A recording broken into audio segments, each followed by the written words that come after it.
A continuación, Quito TV. Quito TV, con el arquitecto David López, en Telesucesos, Canal 29.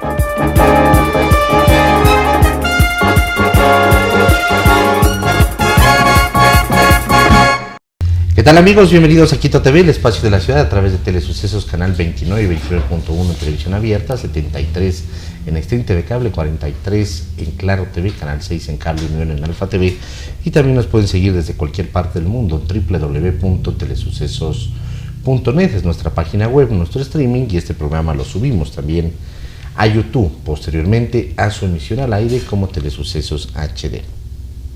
Tenemos el día de hoy la presencia del doctor David Erazo. Él es un experto laboral, tributario y societario, y ha venido el día de hoy porque además él es un prestigioso y reconocido abogado especializado en asesoramiento legal en las áreas laboral, seguridad social y tributaria, societaria, civil, mercantil, con más de 20 años de experiencia profesional. Por supuesto, él, al igual que la mayoría de ecuatorianos, estamos preocupados por la situación política del país. Estamos a puertas de elegir un mandatario o reelegir al mandatario actual o buscar otra opción, pero dentro de eso existe el tema jurídico, el tema legal, el tema relacionado con muchos aspectos, el tema laboral también incluso, que siempre se lo está topando, y que a veces no se profundiza en una campaña tan corta.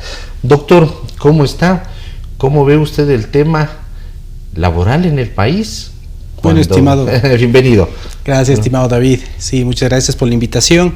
Parece que es un aspecto importante conversar sobre temas de derecho laboral previo a unas elecciones y saber en dónde está el Ecuador en este momento en el ámbito laboral. O sea, ¿cuál es el entorno del derecho laboral en el Ecuador? ¿Dónde estamos, doctor? Claro, bueno, estamos en un código de trabajo que no ha sido reformado en casi 80 años. O sea, su cumpleaños de 80 va a ser próximamente, que es un código que debe ser reformado, porque no está de acuerdo a la realidad actual del país. La realidad actual del país y del mundo es muy dinámica, se ha globalizado, telecomunicaciones, inteligencia artificial. No podemos tener un código de trabajo que está previsto para fábricas. Entonces, claro, eso es el primer desafío que tendrá el gobierno, y a mí me preocupa mucho, porque si tenemos una asamblea que tiene un empate, ¿no es cierto?, una asamblea totalmente dividida, cualquiera que sea el gobierno de turno va a tener que llegar a consensos con la otra parte para una reforma integral del Código de Trabajo. Porque ahí necesitamos 2/3 partes, me parece, ¿no?, en temas de votación. Bueno, con mayoría simple, pero de igual. todas formas, claro, hay que sumar. Como se subieron el número de asambleístas, ahora la mayoría simple es más amplia, ¿no? Entonces claro, sí necesitamos un espacio más amplio de debate para llegar a consensos. Realmente, para una reforma integral y bien estructurada se requeriría el consentimiento unánime de la Asamblea en algo tan sensible como es el derecho laboral, en vista de que sabemos que aquí debemos proteger tanto a los trabajadores sus derechos. No puede haber regresión de derechos, estamos muy claros, pero hay que dar dinamismo al sector empleador. El sector empleador es el que genera el empleo, es el que genera el trabajo y los recursos para esos trabajadores. Respetando esas consecuciones de derechos, perdón que ahí le interfiera, doctor, pero respetando eso, hay que hacer prácticamente desde cero el código laboral, respetando eso, ¿no?, por las consecuciones que se han dado a lo largo de la historia. Se podría hacer, y alguna vez fue la idea, hacer un código laboral paralelo. Es decir, mantener el Código de Trabajo, porque ya hay muchos empleados que han generado ciertos derechos que están amparados por esta normativa, y sería un poco brusco un cambio de este Código de Trabajo actual a una nueva legislación laboral. Inclusive podría haber algunos temas de inconstitucionalidad o regresión de derechos. Entonces ahí podríamos como dejar el Código de Trabajo actual, pero hacer un nuevo Código de Trabajo más dinámico para lo que viene. Porque también debemos tener en cuenta una realidad. No debemos estancarnos en el hoy. Tenemos que pensar aquí a futuro. Realmente muchas reformas que se hacen, que bueno, está bien a veces por el entorno país, pero se hacen parches para una realidad de un año y no se piensa en lo que viene después. Y cuando hablamos de un paralelo, significa que ninguno esté subordinado al otro. Así es. Porque después van a decir, no, es que si nos vamos al otro, al Código de Trabajo, significa que no vamos a poder ejecutar esto porque está subordinado. Son paralelos, sí, ¿no? Debe haber independencia entre el uno y el otro, respetando ambos derechos. Lo que pasa es que hay cosas que se pueden tener en común. Ejemplo, el salario no puede ser disminuido, pero eso va a estar en cualquier código, en el actual, en el futuro, está en la Constitución. Los décimos, puede mantenerse esa figura de décimos. Entonces, ambos códigos podrían tener. Pero, ¿cuál es la parte que necesita dinamismo? Tenemos, por ejemplo, el tema de la forma de trabajo.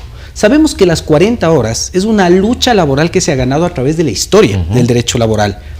Pero, ¿por qué esta distribución de las 40 horas no puede ser totalmente flexible, totalmente adecuada a la realidad del tipo de negocio? Un centro comercial no abre de 8 a 5. Por supuesto. Abren de 10 a 10 de la noche, tienen jornadas muy extendidas en las navidades y eventos. Sábados y domingos. Exacto. Y vuelven el lunes a estar abiertos. Así es, y los trabajadores quieren laborar el fin de semana porque es donde más comisionan. Necesitan ese trabajo en esas horas pico, en las noches de las tarjetas de crédito, en los eventos especiales. Y el Código de Trabajo no lo permite. El Código de Trabajo dice que actualmente usted puede laborar al máximo 12 horas suplementarias a la semana. No alcanzaría. ¿Y en horas extras cuánto dice el Código actual? Por eso, en Entre horas suplementarias. Extras, 12. Pues las extraordinarias no tienen un límite, pero las suplementarias pueden ser 12. Pero no puede ser así de rígido. Claro. No puede ser rígido.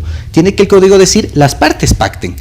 Y obviamente todo esto es en pacto de común acuerdo, Claro, que es la por idea. supuesto, con techos que no permitan la explotación laboral, digamos. Es que pero básicamente, techos superiores, claro. Claro, pero básicamente hay varias normas que se unen. Y es lo que a veces no entiende la gente. Dice, no, el Código de Trabajo único es lo único que regula la materia laboral. No, tenemos las normas de seguridad y salud, que han sido progresivas a través del tiempo.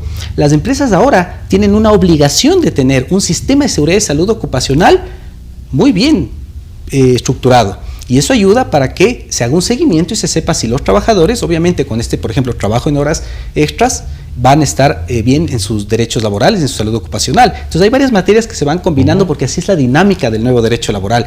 No es solo entro, timbro en una fábrica, trabajo 8 horas, si hago las horas extras de ley, timbro mi salida y me voy a mi casa. Ya no funciona así. En mi salida, ¿no? Es decir, claro. Va a estar esperando que llegue ahí para poner la huella. Y ese es otro tema, ¿no? Por ejemplo, ¿por qué no hay trabajo por objetivos, por metas? Claro.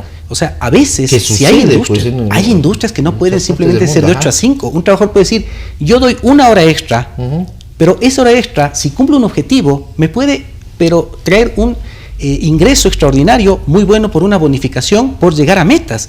Y no necesariamente lo hago en 1 hora, 1 hora y media, en 2 horas. Y es un tiempo que yo lo destino como trabajador, si la oferta de trabajo es buena, para llegar a metas. Pero eso no está estructurado en nuestro código.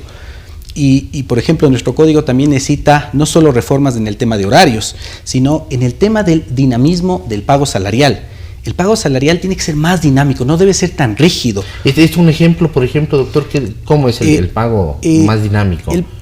Debe siempre haber un salario básico, un salario fijo, correcto, que no puede ser menor al establecido por el gobierno, eso estamos de acuerdo, porque un poco la idea es ir alcanzando el valor de la canasta básica familiar, estamos bien en eso, pero el salario y la remuneración variable tiene que ser más dinámica, debe haber más libertad entre las partes para el pacto.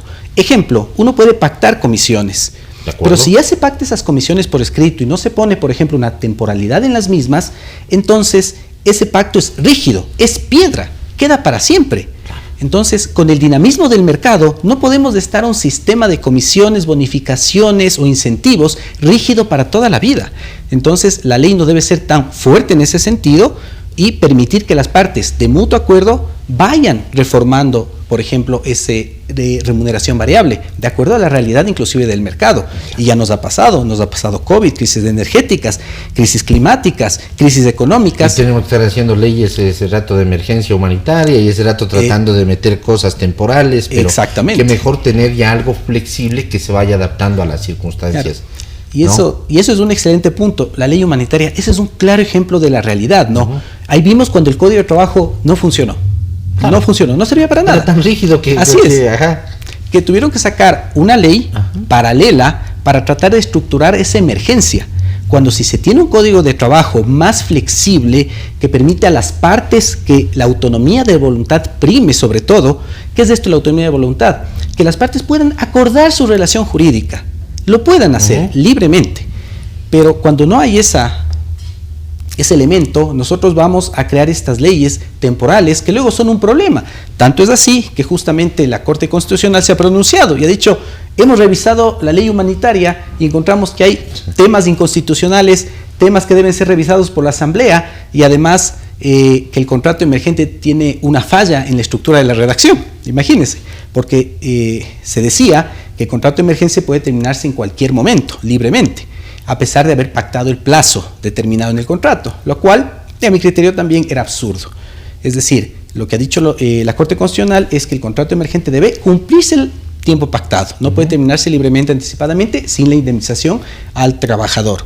Y por otro lado, los acuerdos de preservación de fuentes de empleo que se hicieron durante la pandemia para disminuir las remuneraciones, sin disminuir las jornadas inclusive, eran inconstitucionales. Entonces ya fueron declarados inconstitucionales, y el mandato a la Asamblea para que revise si es procedente o no, que siga vigente la ley humanitaria. Ahora, doctor, en 80 años, ¿por qué no se ha cambiado? Parece que hay grupos que no les interesa cambiar el Código del Trabajo, y vimos una campaña incluso en la última consulta popular, y eso también es un tema, porque las consultas populares se convierten en un termómetro de lo que está pasando con cada uno de los gobiernos, más allá de que la gente quiera decidir por una cosa o no, la gente rechazó el tema un poco, se querían poner ciertas cosas de flexibilidad laboral y la gente como que no quiso, y igual si se hubiera aprobado tampoco capaz lo hubiéramos luego procesado para ponerlo en práctica. Parece que hubiera gente que le interesa tener ese código de 80 años. Sí, y aquí van dos cosas, ¿no? Primero, un código tan inflexible sí favorece a los derechos de los trabajadores, pero ya llega a un punto que rebasa este límite donde se vuelve atractivo trabajar en el Ecuador para las empresas. O sea, ese es el problema. La inversión extranjera sí se pregunta. Primero, aquí tenemos, por ejemplo, el 15% de las utilidades, que muchas personas podemos estar de acuerdo porque le convierte al trabajador en una especie de accionista de la compañía, es un primer accionista que recibe un rédito de las utilidades. Pero el inversionista extranjero dice, ok, entiendo que haya ese gravamen, como lo llaman ellos, a las utilidades, pero después de eso, ¿qué pasa con mis trabajadores? Se vuelve una especie de matrimonio, no se puede romper, y si se lo rompe hay tantas indemnizaciones, tantas estabilidades para ciertos grupos, que puede volverse un pasivo laboral muy grande, muy importante y muy peligroso. Inclusive, por ejemplo, el tema de la jubilación patronal. Todos nuestros clientes extranjeros no lo entienden, no entienden el concepto de jubilación patronal. Dicen, pero en nuestros países tenemos jubilación que la del Estado.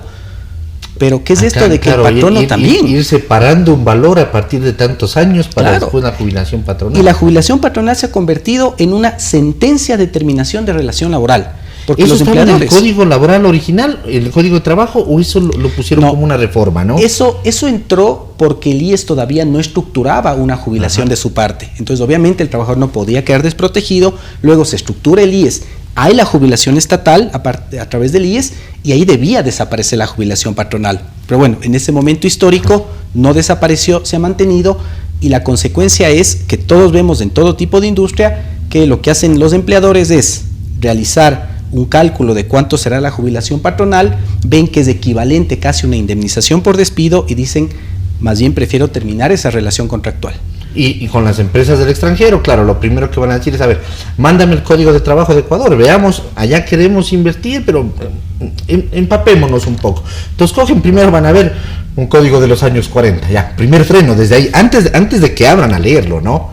Y luego todas las cosas que hemos estado hablando el día de hoy, doctor. Entonces no le convierte en nada atractivo. Ellos dicen, yo acá, qué sé yo, en Alemania, en la Unión Europea, estoy trabajando por objetivos, tengo trabajadores que les pongo determinados objetivos y después el resto del tiempo ellos verán qué es lo que hacen, es tiempo libre de ellos, de sus familias, pero resulta que acá tienen que cumplirse estos horarios, en estos días de la semana, ¿no? Hasta tanto las horas suplementarias, hasta tanto las extras, y más encima es un código que termina siendo tóxico porque es inflexible. Claro, entonces, así es. No, busquemos otro país. Exacto, es más, nosotros nos especializamos justamente en el asesoramiento empresarial corporativo, como estudio jurídico, Eraso Abogados, que está enfocado al derecho laboral, tributario, societario, es decir, lo que necesitan las empresas para operar. Y cuando vienen los clientes, tanto nacionales y mucho más extranjeros, que es nuestra mayor cartera de clientes, ellos nos preguntan, hazme un análisis de la realidad del Ecuador. Y a veces, sinceramente, tengo que hacer patria y vender al país, porque tengo que un poco manejar estos conceptos para que no sean tan desgastantes.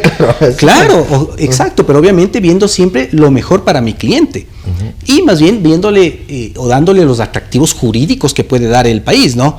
Que eso es un poco el tema de la seguridad, lo que antes yo les prometía. Decía, tranquilos, pero aquí van a estar felices, viviendo en seguridad. Esperemos volver a tener ese tema en nuestro lindo país.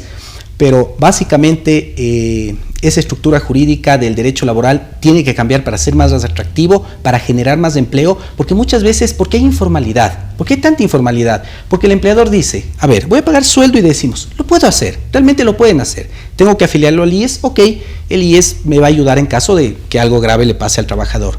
Pero después de eso, si algo pasa con mi negocio, tengo que pagar indemnizaciones. Hay protecciones para grupos especiales demasiado rigurosas. Tengo inflexibilidad en la forma de trabajo, me puedo complicar en la forma de trabajo si no tengo horarios y tengo que pensar si mi negocio sigue en una jubilación y además aportar el 15% de mis utilidades. ¿Qué tal si lo pongo solo por servicios?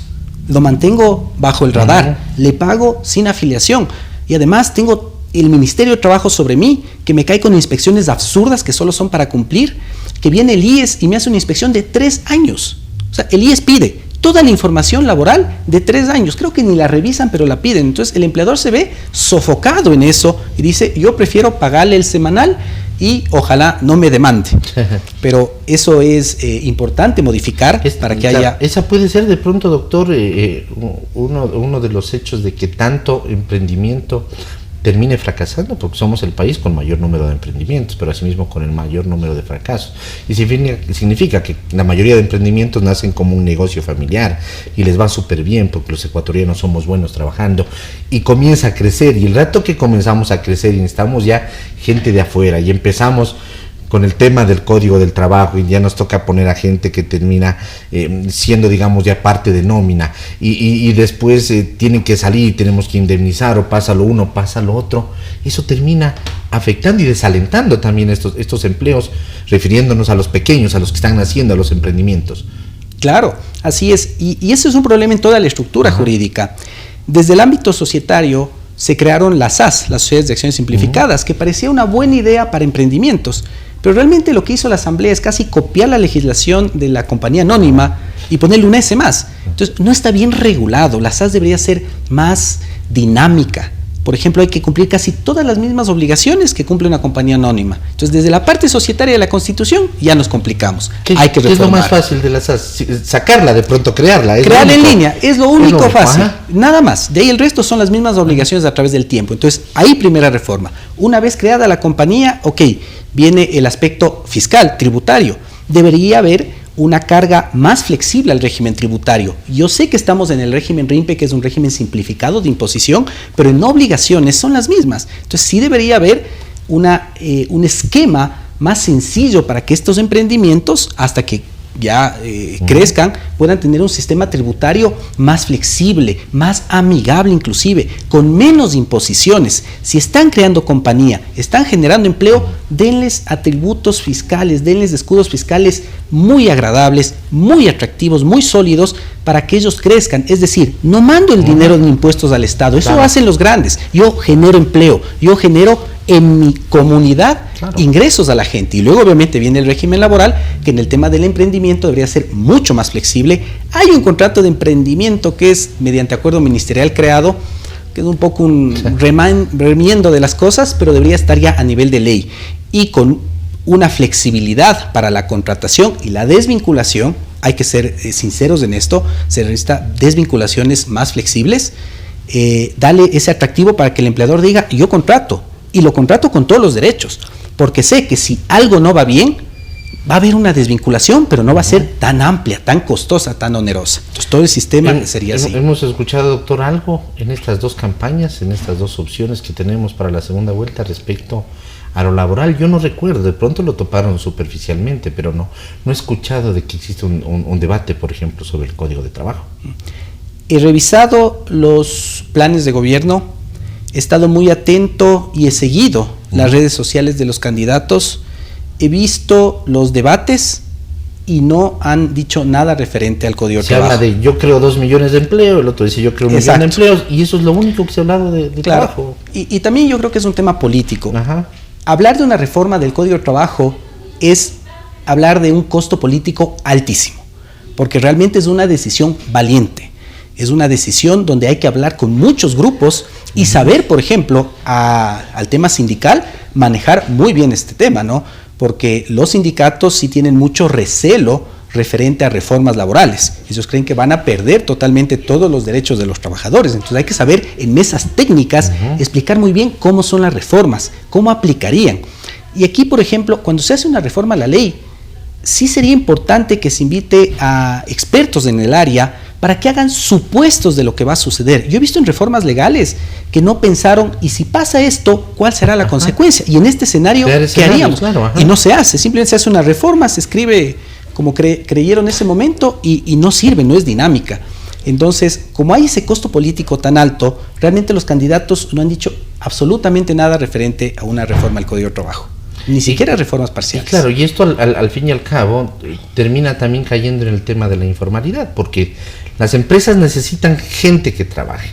La gente que está capacitada para trabajar para ese empleo ve que no puede ajustarse a lo que quiere la empresa por la inflexibilidad del código, y a veces termina siendo, llamémosle, como una chauchita. ¿Sabes qué? Ya vamos a encontrar la forma de cómo te pago, sácate una factura, ve como artesano, como lo que sea.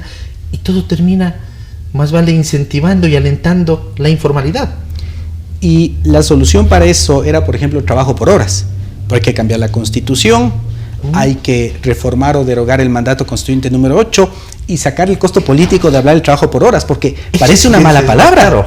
Así es, o sea, digo trabajo por horas y es pero ¿qué están haciendo? Precarización. Y votó en contra en la consulta. Y votó en contra. Cuando la idea del trabajo por horas es justamente dar esta flexibilidad no es para todos, el trabajo por horas no es para todos, es para esta gente que dice, bueno, yo puedo trabajar una semana, yo puedo trabajar unas horas a la semana, cuando te necesito en temporada, ven, me trabajas y luego, claro, ya obviamente si hay un puesto permanente. Claro, dijeron los que están formalmente ahorita en trabajo, lo que van a pasar es que les van a cambiar su modalidad. Pero para eso está el Ministerio de Trabajo. Claro, el Ministerio de Trabajo está para eso. Deben de crear. La gente que ya está en esto no puede ser cambiada de modalidad, ¿no? Y las nuevas personas pueden entrar con esta modalidad o con esta otra, con lo paralelo. Claro, así es. O sea, el Ministerio de Trabajo dice, aquí aprobamos reglamento interno, jornadas especiales de horarios, vemos reclamos laborales y hacemos inspecciones y tramitamos vistos buenos. Yo sí diría, a ver, hay ciertas cosas que podemos dejar de hacer, ¿no? Y más bien concentrar al Ministerio de Trabajo justamente como una entidad controladora de cualquier irregularidad que se pueda dar. Para un trabajador es muy fácil demostrar si tenía un contrato indefinido, estabilidad y sus derechos han sido mermados para un contrato por horas. O sea, es fácil, ¿no? Hay roles, afiliación al seguro, hay un montón de cosas. Hay evidencia. Claro. Hay empresas relacionadas si le quieren cambiar de una a otra. O sea, para nosotros los abogados empresariales es complicado la defensa, claro, le cuento, pero para un abogado de un trabajador es mucho más sencillo porque la dinámica es más fácil en ese tipo de demandas. Doctor, queremos agradecerle, se nos ha acabado el tiempo de la entrevista, pero creo que ha sido bueno. Estos son temas además largos, son temas que hemos tratado de ir haciendo un compacto, ¿no? de lo que sucede con el Código Laboral, pero básicamente lo que dejamos es eso, que es un Código Laboral obsoleto, un Código de Trabajo obsoleto desde los años 40. Vamos a ser ya el cumpleaños 80, ¿no? De ese Código de Trabajo, ¿no? Que no se adapta a nada, porque además nació en ese tiempo con poco desarrollo del tema industrial, más un código enfocado a lo que eran las pocas fábricas, el tema agricultura. Ahora tenemos un montón y diversidad, el tema exportador que viene creciendo ventajosamente para nuestro país y lamentablemente ese código no se adapta, y hemos hablado de que debe de existir un código paralelo, ¿no? O en su defecto, cambiar muchas cosas dentro de la Constitución, que parecen además eso ya más difíciles. Así es, estimado David. Muy gentil. Muy un gusto, amable. Muchas gracias por la invitación. No, esto ha sido de mucha importancia para nosotros y para la audiencia, por supuesto. El doctor David Erazo ha estado el día de hoy hablando con nosotros para ver cuáles son los desafíos del nuevo gobierno en el eje laboral. En los próximos días también vamos hablar un poco y desarrollar, le vamos a volver a invitar al doctor para hablar sobre la sentencia, por ejemplo, de la Corte Constitucional sobre la Ley Orgánica de Apoyo Humanitario, estas sentencias también que tienen que ver, por ejemplo, con los trabajadores de CENEL, ¿no?, que recibieron determinadas bonificaciones en su momento, que nos aclare un poco, porque todo a veces queda en el aire, todo se vuelve superficial, pero hay que entender desde su esencia, desde su origen, qué es lo que realmente sucedió. Muchas gracias, doctor. Amigos, que pasen bien. Felicidades. Las opiniones vertidas en este espacio por la producción y dirección del programa son de exclusiva responsabilidad de sus autores y de quienes intervienen en ellos.